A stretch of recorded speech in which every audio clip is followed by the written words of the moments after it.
పొద్దున్నుండి ఒంట్లో బాగాలేదండి, చాలా నీరసంగా ఉంది. హాస్పిటల్కి తీసుకెళ్ళండి.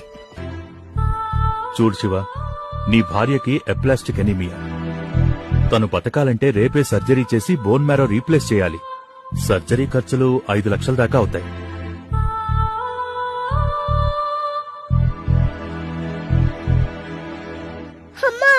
నువ్వు బతకాలంటే ఆపరేషన్ చేయాలంట. దానికి 5 లక్షలు అవుతుందని డాక్టర్ నాతో చెప్పారు. 5 లక్షలా? దానికి నాన్నేమన్నాడు?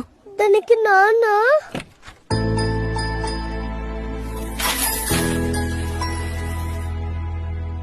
ఒక్క నిమిషం కూడా ఆలోచించకుండా డబ్బు మొత్తం కట్టేశారమ్మా.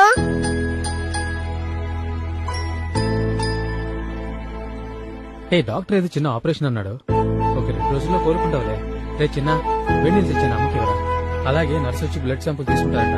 త్వరగా పోంచే. డాక్టర్ ఏవో మందు చెప్పాడు, మర్చిపోయాను. వస్తానుండే. సారీ అండి. హే, నువ్వెందుకు సారీ చెప్తున్నావు?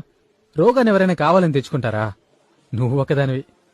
నువ్వు దేనికి డబ్బులు ఇవ్వకుండా ఒక్కో రూపాయి మిగిలిస్తున్నప్పుడు నిన్ను పిసినారి పిసినారి అని చాలా తిట్టుకున్నాను.